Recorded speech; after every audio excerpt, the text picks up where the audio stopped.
Assistant Professor, Department of Biochemistry and Molecular Biology, Central University of Kerala. Dr. Samir Kumar Sir, after his schooling in the northeast of India, did his graduation and post-graduation from the University of Kerala with a rank. He then obtained his research degrees of MPhil and PhD in biochemistry from the University of Kerala and moved into the prestigious Weizmann Institute of Sciences, Israel, for his postdoctoral research. After completing his project there, he moved to Cincinnati Children's Hospital Medical Center, USA, to pursue his second postdoctoral tenure before he joined as a faculty in the Central University of Kerala. His area of research interests include tumor angiogenesis, non-coding RNA research, and transgenesis. He has published more than 48 papers and chapters in journals and books of international repute and is a member of many prestigious scientific societies such as American Chemical Society, Indian Society for Atherosclerosis, Indian Science Congress Association, etc. He being a member of the board of studies of a couple of universities, is also instrumental in designing the coursework and curriculum of biochemistry and molecular biology in the universities across Kerala. He has graduated 4 PhD scholars from his lab, all of whom are working at prestigious universities abroad. Another 4 scholars are carrying their research under his mentorship and he has also graduated 4 MPhil and 52 MSc students under his mentorship. He runs multiple projects in his lab funded by DST, DBT, and KSCSTE. He holds the key portfolio of Institutional Biosafety Council of the Central University of Kerala. His group received the Best Innovator Award of the Central University of Kerala in 2019.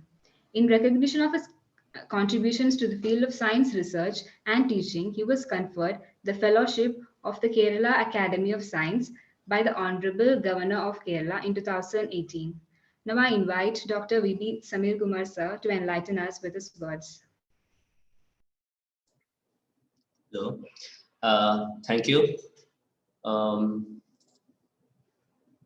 First of all, let me at the outset thank Dr. Taslima and Shabiq sir for giving me this opportunity to interact with you guys and talk to you about the different prospects that are available in the field of biology for the non-biologist, basically. So in this, before going into the topic that I am going to discuss with you, I would like to tell something that science is just understanding our surroundings. Now, science do not have boundaries, and there is no requirement of the science to be divided into different watertight compartments where we consider only biochemistry as biochemistry, biology as biology, or physics as physics, and chemistry as chemistry. It was all done just for the ease of understanding the different bits and parts of nature for us and put into human utility. So the compartmentalization was done for a purpose of ease of understanding, but the real science developed only when all these different fields or the different compartments comes and culminate to a specific point so that we can reap the benefits out of it. So with that sentence, I would like to move into the presentation, which basically would, since I'm a biologist, I will not be able to tell a lot about the physical sciences. I think most of the participants of this talk is physical scientists, but how I will identify the different areas in biology where we require the contribution of the physical scientists as well as the computational biologists. So moving into my talk, I will start with the most pertinent. That will be volcanic eruption and. Hello. Am I audible? Hello. Yes, sir. Yes, sir. Yeah, yes, sir. Please continue. Sir, please continue. So now let's start with one of the examples that is most pertinent today. That is the pandemic that we are facing. That is the COVID-19 pandemic. Now, as a biologist, if you ask me, we are working in the COVID lab, and this figure by now is familiar to every one of us. Everyone. Wherever we see, we know that this is a coronavirus, and the specific type of coronavirus that is spreading the COVID infection is the SARS-CoV-2 specifically.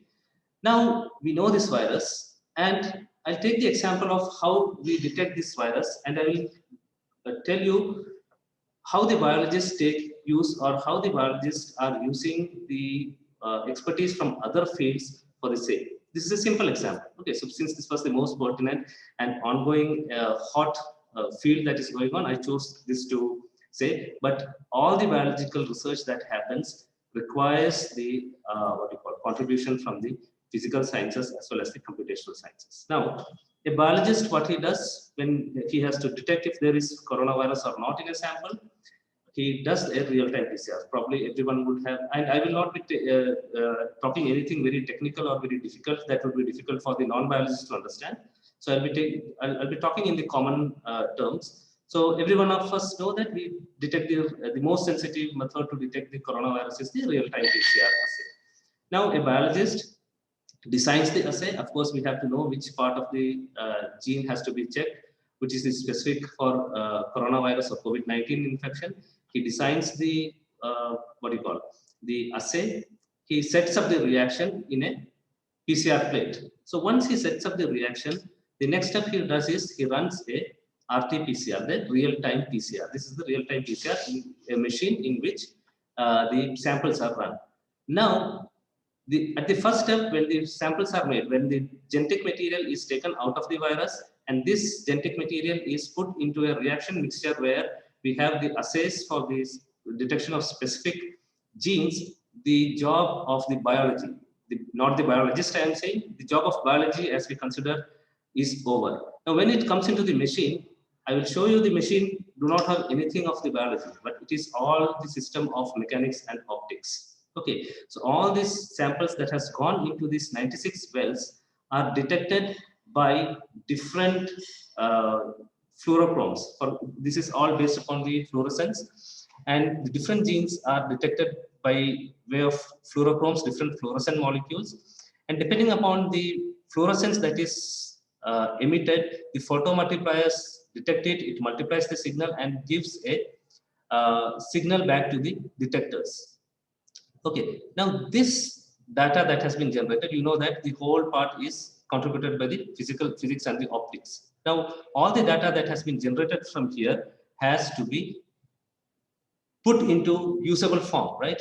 There comes the software, the analysis part. Now, all the data that has come from here is just that from cell one, this is 96 well plate. So there are 96 wells in that. There are 96 holes in that. In each hole, we have one sample. Okay, now this is the sample for 96 patients. Now, what the data has been generated here is only we know that the green color or red color is this much in the A well, B well, C well. What is the amount of the color? That's the only data that we have received here. But now we have to analyze that what is red, and we have to assign it to a patient, to a specific gene, if it is positive or negative. All those analysis requires the software, and that is actually the major issue, or not a major issue, it's a major point where we avoid issues. For example, in the software we have to assign several things. For you can have false negativity, you can have false positivity, you have to remove the background.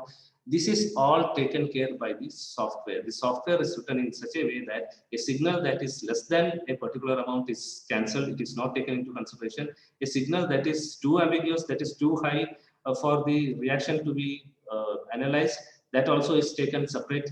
The machine will say, okay, you repeat the assay once more because there is some problem in that. And all these things is done using the software system. So just taking one example, we always had been known, it is always had been said that the biologists do the RT-PCR assay, right? Now you can, from this simple example, you can understand that this simple RT-PCR reaction involves the efforts of the biologist. It requires the efforts of the biomedical engineers to make the instrumentation part, the optics part, all the research into the optics and mechanical part has been gone into the into the generation of the real-time PCR instrument. And third, the software engineers and the computer scientists have to come in to give us the algorithms and the softwares which will analyze the signals that are given as the fluorescent RFU, the relative fluorescence unit, into a usable data that with which we can predict if a person is positive or negative. So in this simple setup itself, we have come to know that if we have to do a biological research, we require very well the physical scientists, which include the physics people, the optics, the software engineers, and everyone. Now, with this, this is just was a preset where I wanted to impress upon you that no biological research is possible without the intervention or without the culmination of other fields of research, because we work with everything that is invisible. So we talk about DNA, everyone knows what is DNA, everyone talks about protein, everyone talks about different types of metabolites. All these are there in the body, and these are the things which actually guide the life, which actually determine if a person has to be healthy, if there is a pathology, if there is a disease, something goes up, something goes down. But the problem with biologists is that he is working all the time with something that is invisible to him.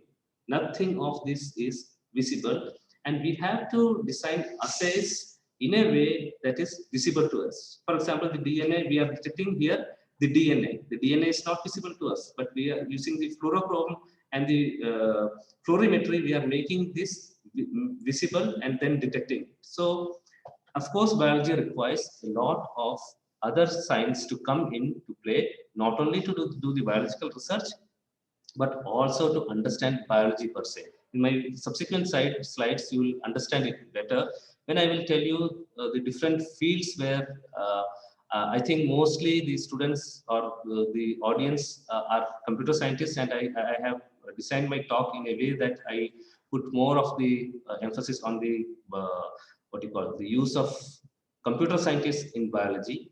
And in the last slide, I have given a small indication of other people also who can contribute to the field of biology. Now, with that, if we have to understand biology or contribute to the biology, we should have the basic understanding of biology, right? So if a computer scientist or a physical scientist, let's say physics person or a chemistry person or a software engineer wants to help the biologist, he should have basic knowledge, and that do not require a deep knowledge of the biology. Okay.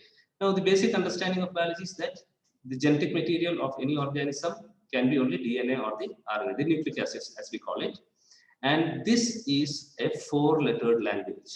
A, T, G, and C. These are the four nucleotides that makes the whole of life, the genetic material of life, be it DNA or the RNA.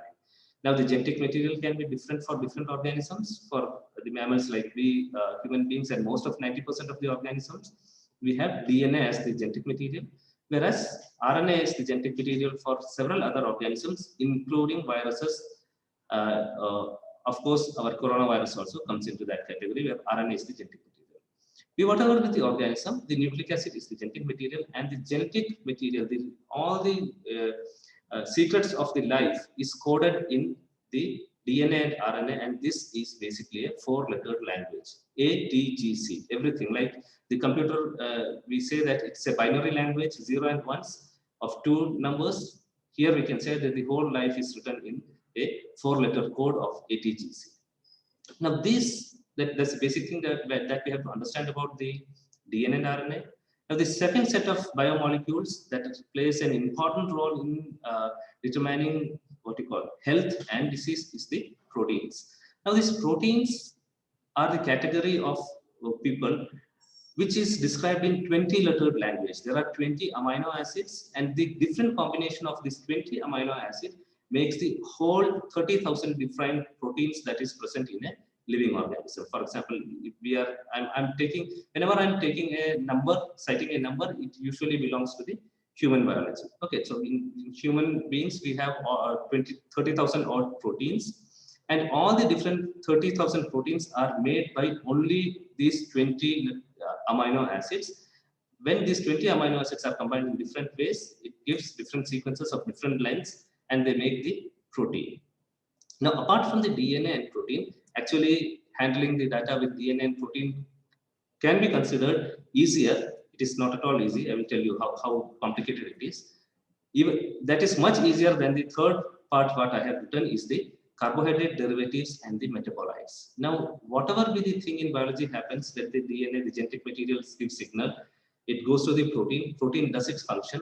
Ultimately, everything culminates into the metabolomics. What is metabolomics is the small molecules that are present in the cell, the signaling molecules, the metabolic, that forms, or the chemicals that forms part of many of the reactions within the body are called the metabolites.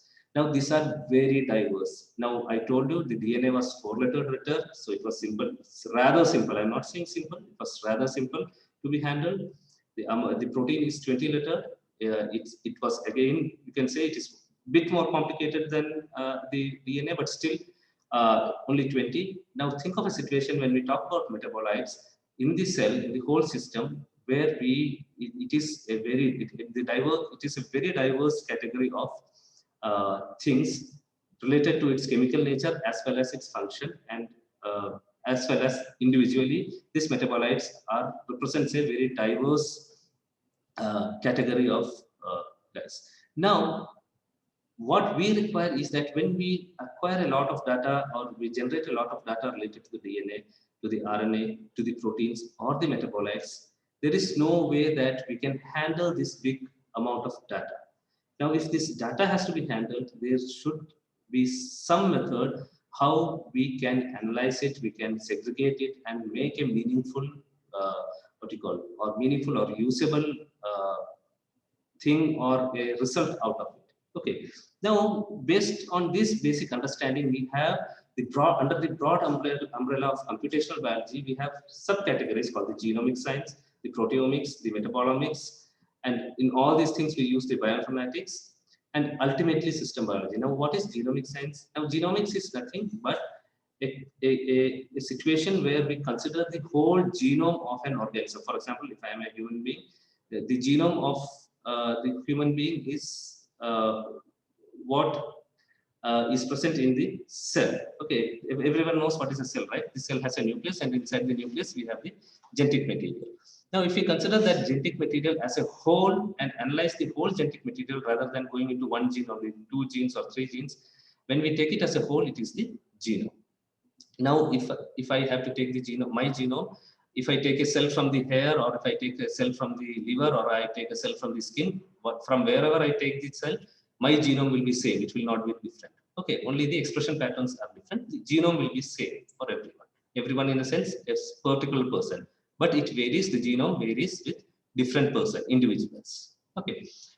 Now, I will show you the magnitude of the genome, how large is our genome, and how easy would it be to understand my genome or any genome without the computational tools. Okay, basically, what is genome? When we try to study the whole genome of an organism together and use the bioinformatics tools to understand the relevance of the genomic variations in terms of health and disease, that all comes under the genomics. Okay.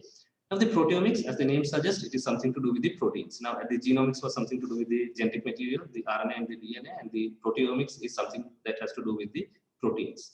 Now, all the proteins, we do not consider one protein at a time or 2 protein at a time. When we consider 1 or 2 protein at a time, it's rather easy. It's an easy experimental setup where you can do everything. But when we try to see the amount of protein that is present at a particular time in a particular cell, it is very difficult. Now, unlike the genomic data where I was telling you that you take a cell from my hair, or you take a cell from my knee, or you take a cell from my liver, the genomic the data will be same. The genome will be same. However, the proteomics is not same. The proteome of different cell is different. For example, that depends upon the function of the cell that we are considering. For example, if you are taking liver cell, liver has its own function, heart has its own function, skin has its own function. So, according to the function of the cell, the proteomics, or the number of proteins, the different types of proteins that are synthesized within a cell differ, which means that if you are going to take the data of all the proteins that are present in a cell in one condition, that itself is very huge. Think of a situation when you have to take the data from all the different organs of the organism. That is a data that is much more higher than the genomic data. Okay. Now, there also we require the computational biologists to come in for various reasons, to identify the proteins, to model the proteins, to compare proteins within disease, and what you call, when we have a sample from the diseased person and a control person, we have to check what is the difference in the protein levels, the global protein levels in both of that, which to identify which particular protein is present or absent in a particular disease condition. For that kind of analysis and that kind of what you call research, we require a huge setup of the computational biology, where we run several bioinformatics analysis or computational analysis to check our hypothesis or infer anything out of the data that we generate. Okay. Now, metabolomics, it's nothing but, again, the use of computational biology in profiling the various metabolites that is present in cell. And as I told you earlier itself, the metabolites are a diverse, what you call, diverse category of guys, which will be varied in different cells. It will be different in different time within the cell. If, let's say, I am in a fed state, the metabolomic in me will be different. If I am hungry, it will be different. Under different circumstances, it will be different. So if we have the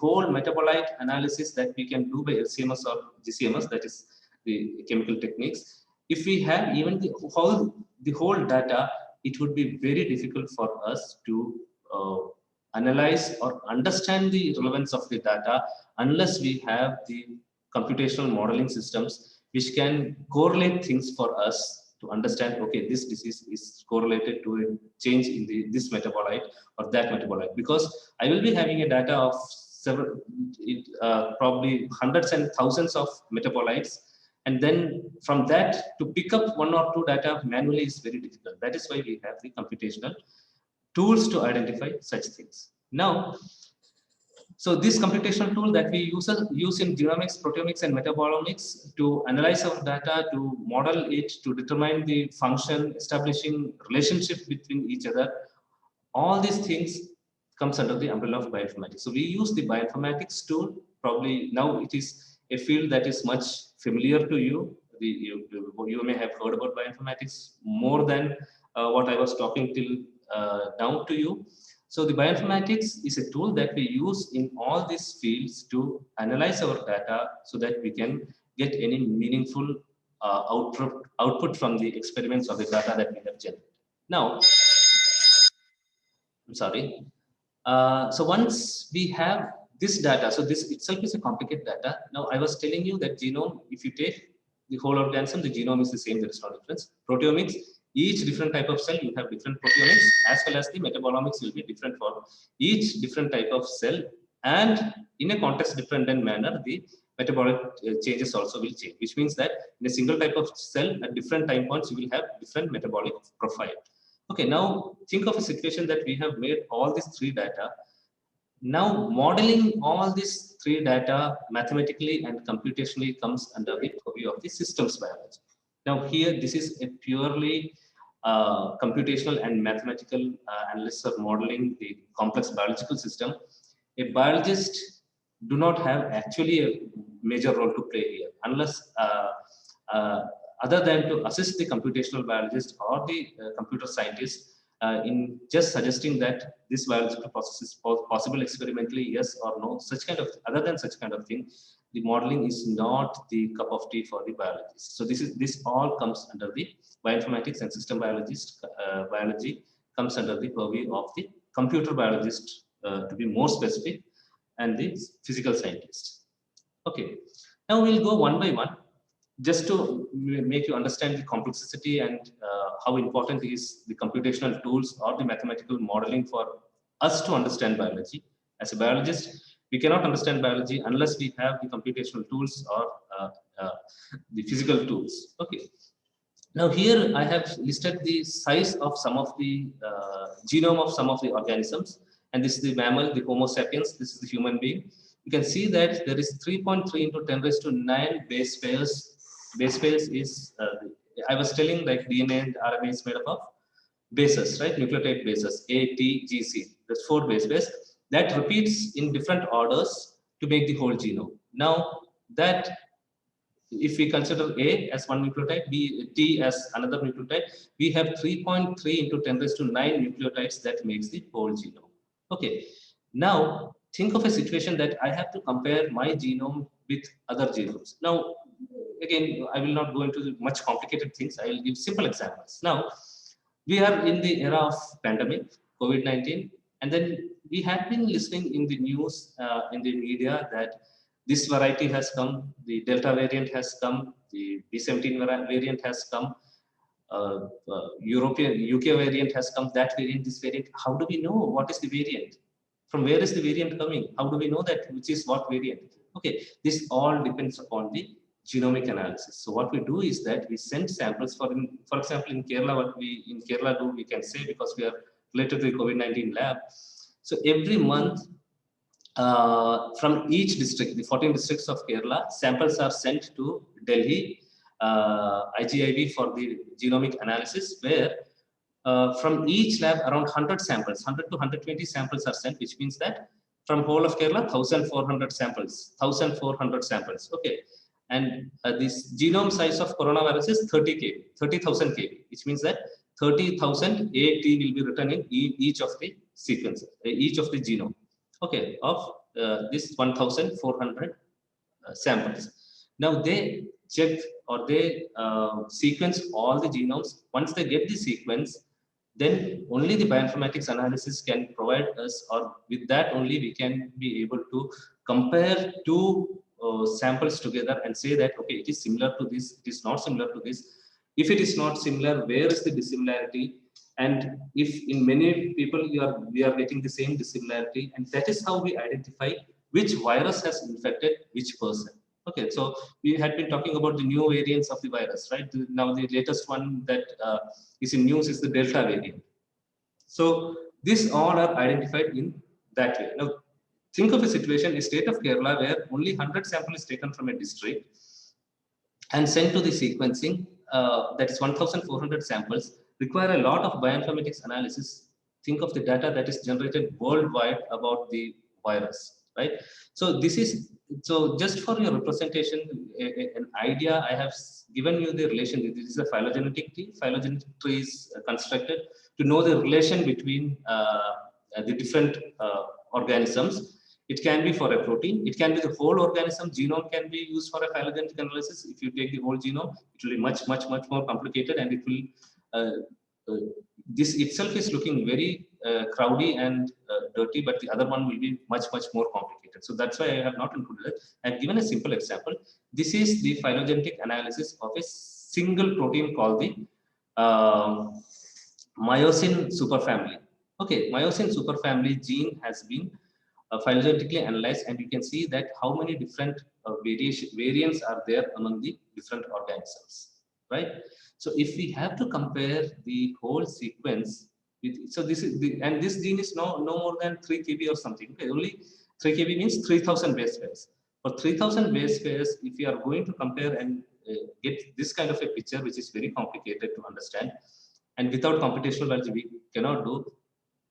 Think of 30,000 base pair of the coronavirus, right? That is much more complicated, and we need to have algorithms. It's not that we need to have, we already have. We have algorithms where we can check the sequence of these nucleotides that we are giving with the one that we have, and check what are the variants, where is the exact mutations. Mutations are the regions where the sequence change. Okay, that are called the mutations.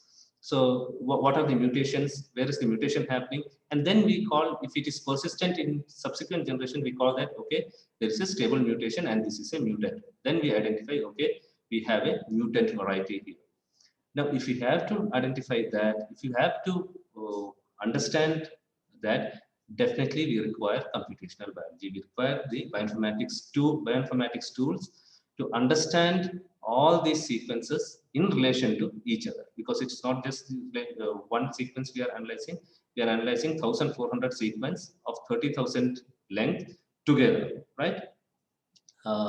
So that is the complexity that we encounter for the genomic analysis. And I probably I had impressed upon you why it is more important also. Okay, now the computational tools that we have designed, as I said that there are already computational tools which are designed, and we are using that for the what you call comparing the sequences between different organisms or genes, whatever it is. There are always improvements over it. Okay, so these algorithms are always improved upon for greater what you call precisiveness and greater reproducibility. So whenever because when this large analysis we have done, when the same sequence is used for 30 times, sometimes the analysis we get different. Okay, so the algorithms are continuously worked upon to make it better and better each day. So the computer biologists, the software engineers do have to play a great role in this. A biologist cannot do anything in that other than clicking the software that has been presented to him. I can just enter the data that is generated from the machine, I can put it in, and then I can put it into the algorithm that is given to me by a computational biologist or the bioinformatician, and then I can put a click there to see, okay, how my data reads. So all those things are contributed by the computational biologist and the computer scientist. Now, in case of proteomics, now the workflow is a bit different, but the story is the same. Now, from a biological source, you get the proteins. You don't know let's say consider a situation of a cancer patient and a normal patient. Now, in a normal patient and a cancerous cell and a normal cell, the protein that is expressed is different. Now, only when we know which is the protein that is different, we can either remove it from the system to make the cells normal, or to kill or we can introduce anything to kill the cell, the cancer cell, right? So that is a strategy research thing. Citing an example, in that case, what you have to do, we have to take the whole protein from that cell, then you have to cleave into peptides. Okay, I'm not going to the workflow of the biological part. This is all the biological part. What is till here?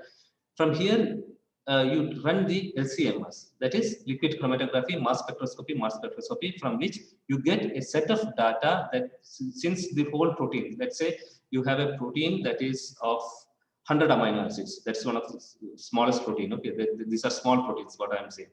We chop it into small pieces of, let's say, 10 amino acids. So from each protein, you will get 10 pieces, right? Such a whole population of peptides are scanned through the LCMS, and then a sequence or raw data is generated from the LCMS-MS. The second, till here, a biologist can work with the expertise that he has. Okay. After this, whatever the peptide sequences are coming from here, because this comes as a mass signal, it does not come as a peptide signal. We do not know what amino acids is sitting there. It just gives us the mass number. What is the mass of a peptide? So now we have a library where we have given the what you call computationally, we have fed if this is the mass, what should have come there, what would be the probable peptide sequence there, and based upon that, we use the computational tools from here till the end, from here to here, where we have to align the peptide to identify the protein, identify the peptides, assembling the whole protein to identify the protein, which are the proteins that are high or low, whatever it is in the sample, from the function to the functional analysis, where we include this protein to check what actually that protein does, what is the role of that protein, what all pathways does it act in biology, what are the different what do you call signaling pathways. In biology, you have each of the process is done by a signaling pathway. Let's say we can consider like a flow chart. We have flow charts, right? When we were in school, we were writing flow charts. That was the starting of the computer classes that we had, the making of the flow chart. Now, each biological process happens like a flow chart. So it should require a signal. Based on that signal, several things happen within the cell, and ultimately gene changes and the protein changes. Now, which pathway is involved in this protein dependent activities, such things, everything we can do by computational analysis, and then only we get a answer to it. But then all these processes are cyclic in nature, which means that the data we get out of this has to be validated again. For example, let's say here I told you that there are 30,000 different types of protein, right? Ultimately, after all analysis, I found that there are two proteins which are different in the normal cell and the cancer cell. After all the functional analysis, I have to, if I have to go for a meaningful data, I have to go for a what do you call, pharmacological data or a medicine to develop medicine or anything. I have to again go back to biology, take these two proteins and check their function in the cell, either by overexpressing it or taking the protein out of the cell. Okay, so that again go to the biological question. So this is a circle where the biologist and the computational biologist are involved together to make meaningful outcomes from the biological data. Okay, now this is exactly what I was telling. So, for example, you have this part is the LCMS part. From the LCMS, you will get such points from which the computationally from the peptide database we identify what are the peptides or which are the proteins. And from different samples, for example, let's say this is control and this is cancer cell, we identify the proteins and peptides using computational tools which are higher or which are lower. Such complicated diagrams or illustrations are made from this is possible only by computational analysis. And of course, statistical analysis, everything involves the statistical analysis also. Okay, that is part of the computational algorithm that is made. Now, from this, you make the modeling, the relative protein expression data we get, okay, this is high or low, the final data, and ultimately you can go for modeling the protein if there is any change in the structure of the protein. So when I say that a protein is problematic or a mutant, then we can check if a mutation that has happened can change the structure of the protein or not. Everything is done through the computational biology. We can predict the effect of a mutant on the protein structure or function using the computational biology. So that is the beauty of using computational biology in computational biology to infer the biological questions or the data. Now coming to the boss of all, where we have run the experiments, we have the data with the DNA, we have the data with the protein, we have the data with the metabolites. Now what? We are an organism, right? We are a human being. It has to be within the same cell. Whatever we are studying, it happens within the same cell and the whole organism, right? In one organism. This is the whole biology that is happening in a whole organism, which means that all the data that we have acquired as part of genome, transcriptome, proteome, interactome, metabolome, everything has to be modeled. Okay, again, this is a vicious circle where as per the new data that is generated, new experimental analysis are done, new correlation studies are done, new statistical models are made, computational modeling is done to infer a systematic model of biology. Now, what does it mean by, what is the advantage of it? Now, when I say systems biology, think of a situation that with the most of the data I have made a model. Now, from the model, I will be able to predict if there is a small change in the protein. If I just find that, let's say we took a blood test. From the blood test, I saw that one parameter is different. It is not according to the correct. Now I put into the model and ask that, okay, this thing is different in this patient. What could be the real problem? So in this model, it will work out the model and it will give you the hints that this could be the reasons or this could be the diseases in which such a thing can happen. So that modeling actually helps us a lot, not only for the disease diagnosis, but also for understanding biology and also improving biology. For example, such processes are more relevant, for example, in human and animal. Human we usually do not do. Transgenics we do not do.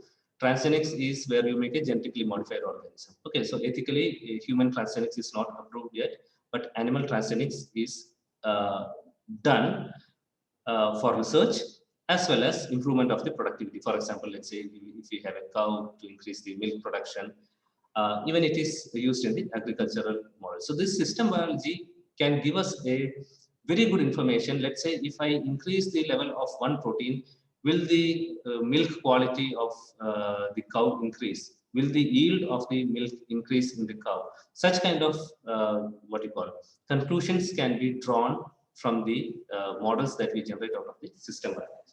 Okay, so that is the beauty of system biology. But reaching the stage of modeling in system biology is very difficult, and it requires the what you call integration of a large amount of data that represents the genomic data, the transcriptome data, the proteome data. So in this list, you may not understand what is I have not included transcriptome and interactome.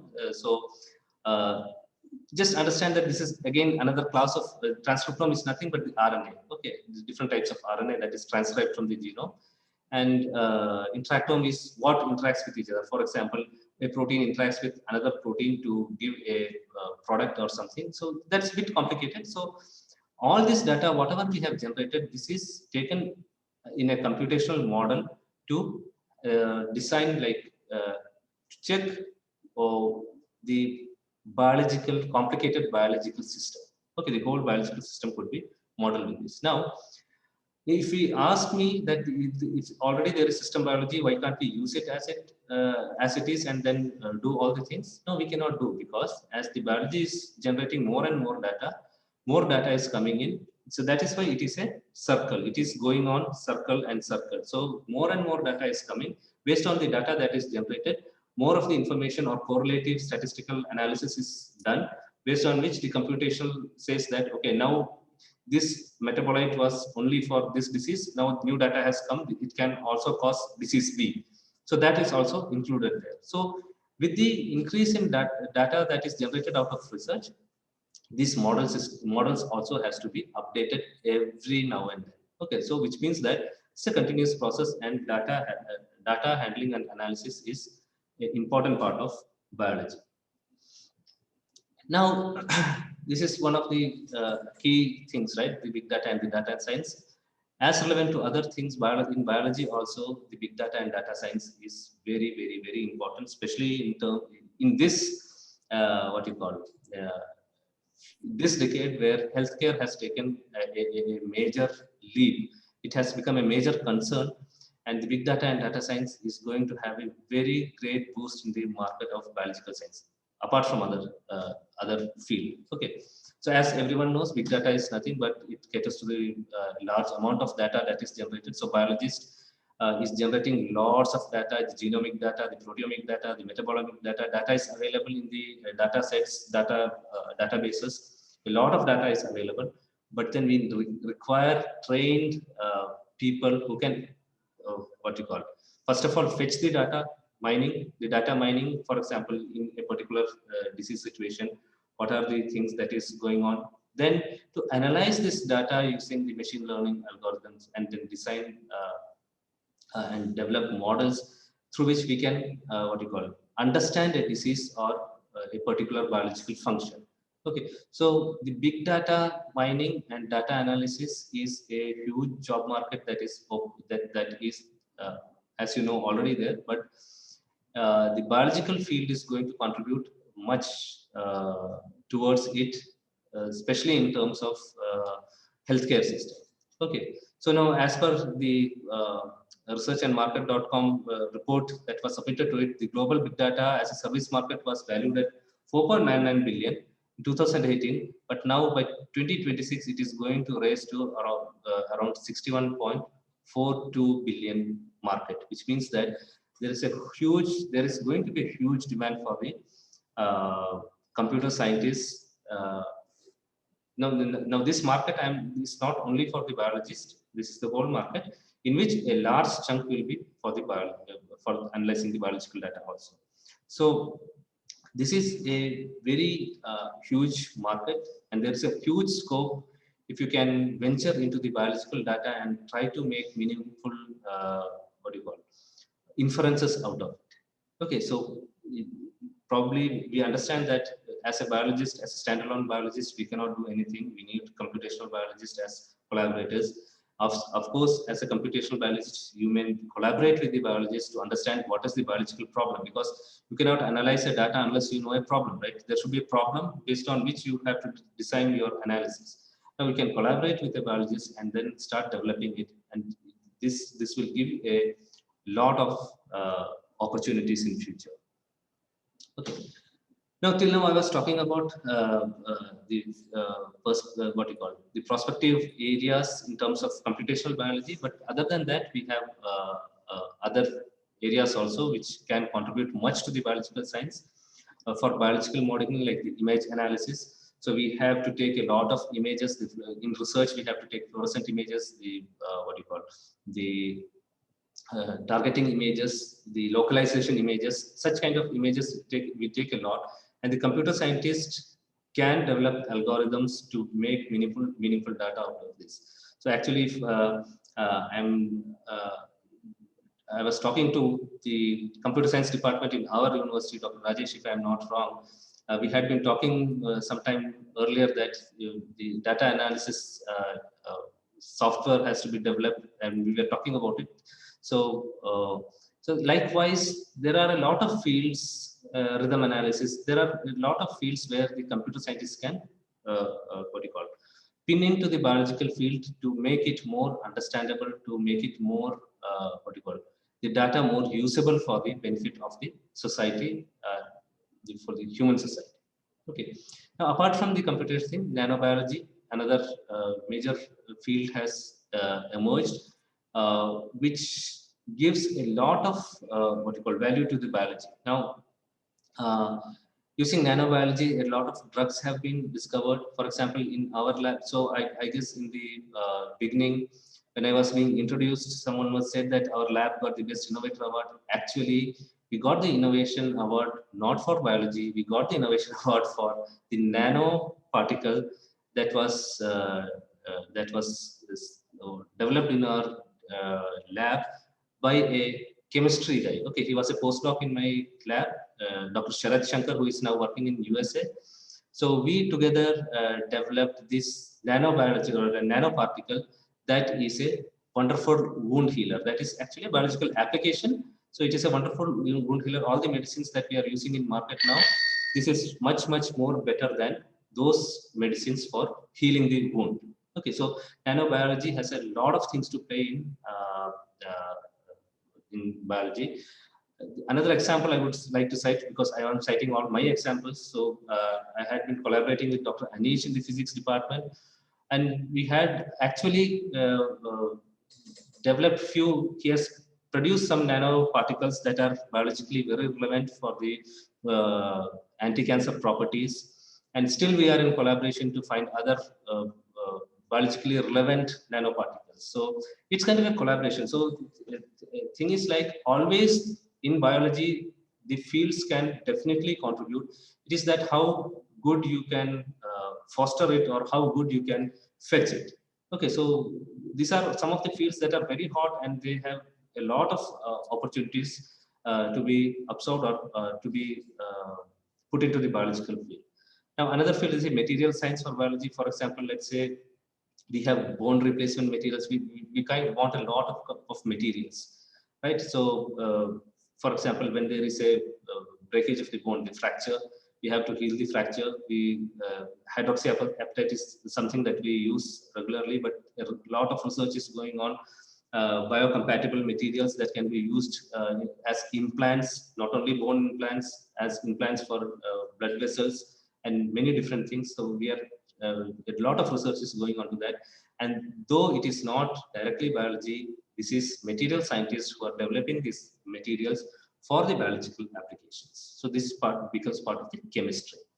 Okay, and then again, the design and development of sensor, the physics and the chemist, what do you call, contribute a lot towards the sensing of biological events within the body.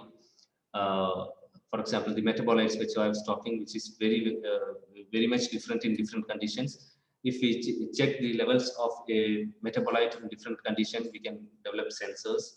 We can develop sensors to check the differences or what do you call, variation in the level of a metabolite, which will give us signals towards a physiology or a pathology. Physiology is a good health or a bad health, or it can give us indications about a disease. So these are the different, broadly the different areas where the biologists require help from the other field, or rather the other field can contribute in the field of biology.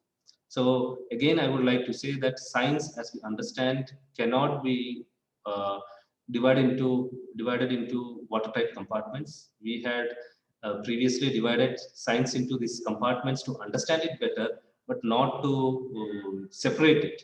So it has to all come together if we have to make a meaningful,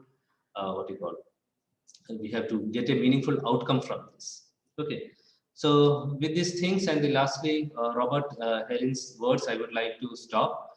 Everything is theoretically impossible until it is done. So which means that unless you venture into biology, you may think that you have nothing to contribute to biology.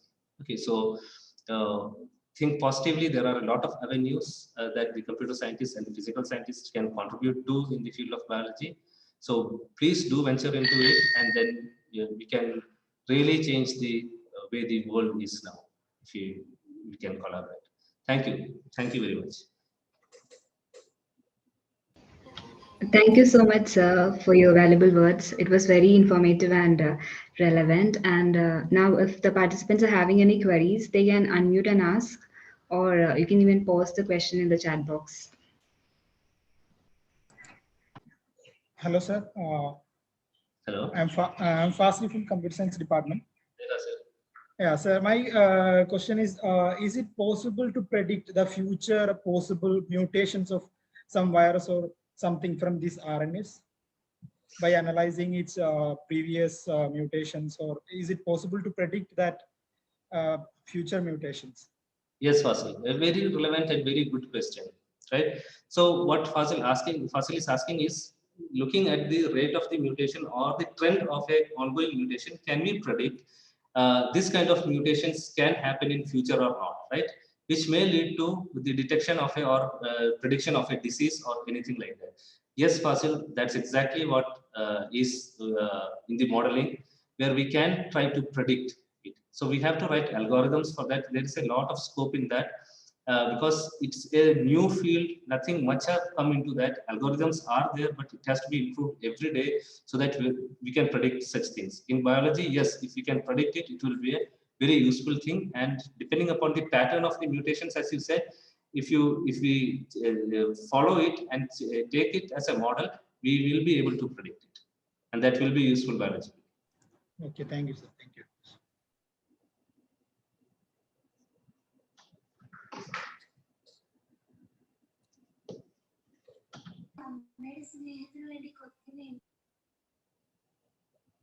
Hello. Yes, sir. Do we have any other queries, dear participants, students?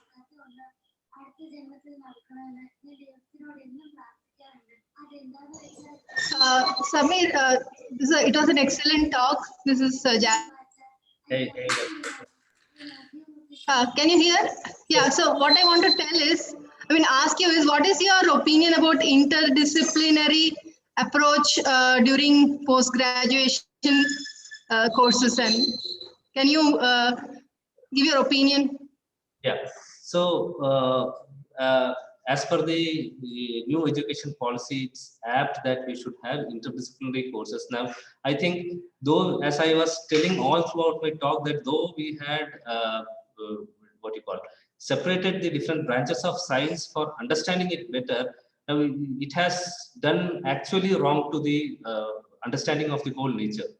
Actually, interdisciplinary approach has to be put in if we have to understand and utilize the data or the knowledge that we have in a proper way. Dr. Jasmine. Hello. Yeah, Dr. Jasmine, what I personally feel is that it should be interdisciplinary in nature, but it should not be that there should be some expertise also. For example, let's say if I become an expert in biology, someone is an expert in computer science, we can always collaborate. But thing is, like, someone has to be king of at least one thing, not jack of everything, and we do not achieve anything. But he should have the knowledge of everything, like how to collaborate with each other. So at the master's level, I guess it is a very good idea to have the interdisciplinary approach of taking up the courses or the research. Thank you, Samir.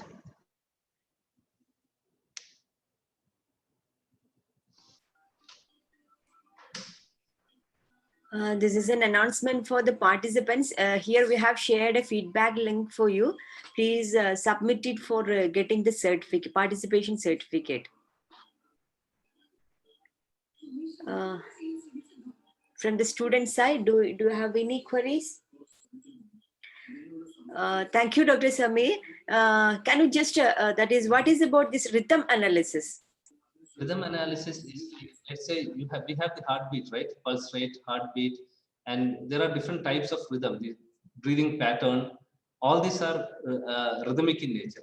Now, if we have a pattern analysis under different conditions, what could be, for example, in a resting state, if a sleeping person, the rhythm, normal rhythm is this, but somehow a different rhythm comes in.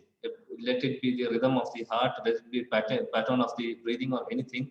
Can we process that data to find out that if this person has a problem or not, like he's healthy or not, or he has some disease or not? Those kind of analysis, that is the rhythm analysis. Okay, sir. It can be the gross data, or it can be data from the different, what you call it? Can it be a speech data? It can be. Non-stationary? Yes, it can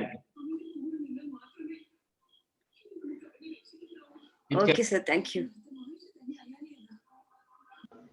Thank you, sir. If there are no more queries, anyone have any queries?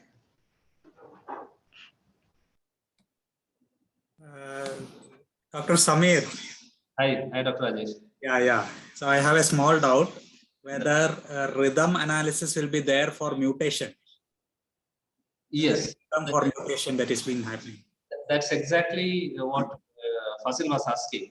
So yes, if we have can predict a pattern, that is kind of that would rather come on the pattern analysis. If we have a pattern of mutations that happens during a particular what do you call pathology during these, for example, let's say take example of cancer. Cancer do not develop in a day or two. It takes years to develop a cancer. Okay, so there are different events that happens during the process of carcinogenesis. The carcinogenesis is the process of formation of the cancer. Now, if we have a pattern of mutation, we can identify the pattern of mutation. Okay, one pattern mutation has happened here. Next mutation has happened here during this time. If this pattern is continued, definitely this cell is going to be cancerous in nature. If we can identify such things, that would be really of high prognostic and diagnostic value. Thank you.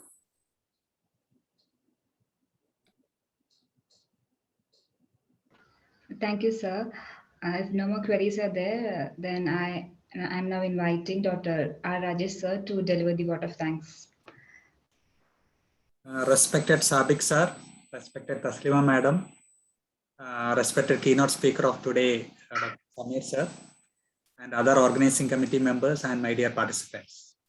And it's a very happy moment that we are having an expert like Dr. Samir, who gave us a very broad idea about the importance of computational techniques, especially in biological science. And he actually started from PCR reagents, and he was able to show us about the workflow of PCR analysis and the instruments that help to understand the things behind that. And he also pinpointed the importance of collaborating biologists, biomedical engineers, and also computer scientists in contributing towards the world of biological science.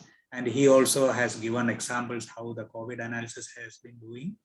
And in addition to that, he was moving towards proteins, peptides, and also the functional analysis behind that. And these topics, whatever Dr. Samir has discussed today, will definitely might have helped for the all young researchers who are in this platform to understand how we can collaborate together in future, and also to do fruitful societal support, especially in the research towards biological science. As you all know that University of Kerala is the first university to start COVID test, and Dr. Samir is actually involved in that. And he is a very busy person, and even due to his busy schedule, he agreed to have a talk with us, and he came down towards the level of computer scientists and explained the way by which we will be able to do much collaboration with the biological scientists. And on behalf of the participants, on behalf of IEEE Malabar section and Central University of Kerala, I extend my thanks to Samir sir. Thank you, sir. Thank you very much, sir. Pressure is all mine. Next, I would like to thank the organizing committee members, Sabik sir, other members of the Malabar subsection, Dr. Taslima, and other team members who are continuously organizing several events in this pandemic situation continuously without any failure. And all these things happens because of the group work and the collaboration that has been happening. And I take this opportunity to thank each and everyone who has been involved in the organizing this type of seminars weekly without any failure. And I take this opportunity to also thank all the participants for their active participants and also the relevant questions that they have asked. And definitely we hope that we all people will think towards the direction of collaborating with the biological scientists, and definitely we will try to improve the societal health. Thank you all. Thank you, sir. Thank you, sir. Thank you. Thank you, Thank you, sir. Sabik sir, thank you. Samir sir, thank you. Rajesh sir. Thank you all. Samir sir, thank you. Thank you, sir.